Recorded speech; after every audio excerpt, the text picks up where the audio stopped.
So, like, 8 years ago, I discovered vortex-based mathematics, and it shifted my entire life.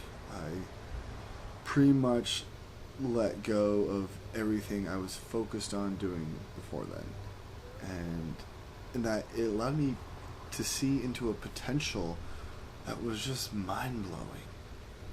And in terms of, you can create an ideal system, at least in terms of like technology, physics, engineering, and so forth. And like, it's really not understood in our society much in terms of the idealization, as you can find within sacred geometry and music, these perfections within nature, and really at the source, at the core, with biomimicry of how to replicate it. Tonight I did something extraordinary. I played the star coil with copper. And so, oh, it looks so good. It looks so good. I'm exhausted right now.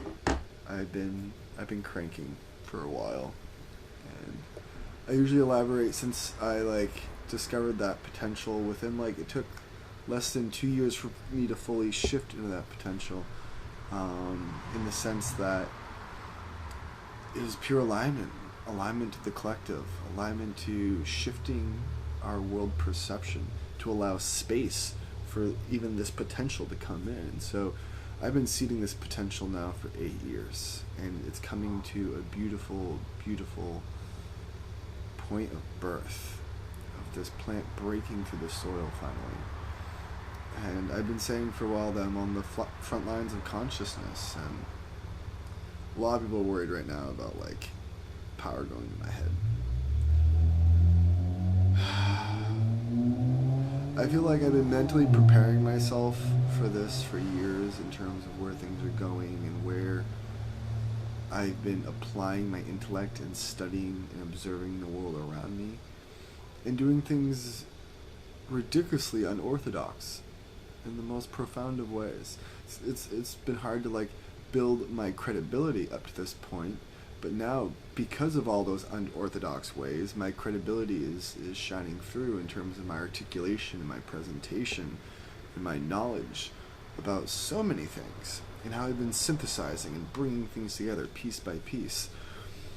It's allowed me to step into a world that's profoundly inspiring, in that it's not this dismal perception that just goes downhill in world destruction 2012, and that 2012 was a massive shift in our consciousness as we began to awake to what it is this collective is.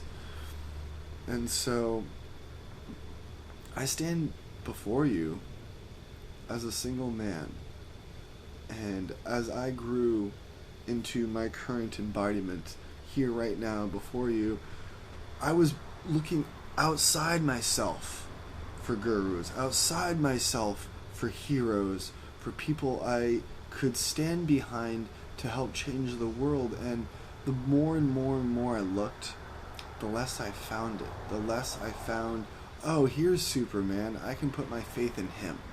And I couldn't find it. I really couldn't find it. And yes, there are amazing human beings and creatives and intellectuals on this planet doing amazing things. There's tons of people. But in terms of an overall systems theory approach and bringing coherence to the world in the swiftest is the word I like to use, swiftest possible way. The idea of a viral thought seed, a thought seed that's contagious, that just comes into our being and it inspires us, and we keep sharing forth that inspiration with each other, and how quickly that can permeate through consciousness is mind-blowing. And so a big part of my work has been studying shockwaves. I'm excited about shockwaves because when shockwaves happen, it's profound. Within nature, such as with acoustic shockwave, which we're familiar, breaking the sound barrier, a photonic shockwave with Cherkanov radiation, and dielectric shockwaves with Nikola Tesla's Wardenclyffe Tower. That's a whole other story. And that these are the highest polarizations within our environments. What happens when that happens in consciousness, throughout our society, through technology, through our finance system? I mean, There is so much energies moving right now on this planet. And I've been doing my best to anchor down light in the most tangible, literally tangible of ways. How do we increase the light density within this single space? Because when we can start to increase these light densities to an exponential, non-linear, fractal interaction with the environment, it's all over. As in all that bullshit, it's all over, guys. And we can blossom into who we truly are. Our true, conscious, unified self. And that right now, a part of Gaia is speaking to you. Wholeheartedly. Present, right here. And Gaia can come through any one of us. And so instead of looking out into the external world for faith, as in people lately have been saying, oh, Gregor has this energy thing, Gregor has this piece, and putting faith in me. And like, yes, that's wonderful to an extent, because we want to put faith in all each other. But don't put the faith on it in that he has that, it's good, I can go sit over there and relax. In that it's all of our responsibilities. And stepping into what that responsibility truly is profound. It's very profound. In that you are the hero. You are God. You are a guru. You are a savior. You're a humble, simple, common human being. We all are. We are all this, everything. And so let's put into motion what we feel from here that we want to do with this planet. Because I want to.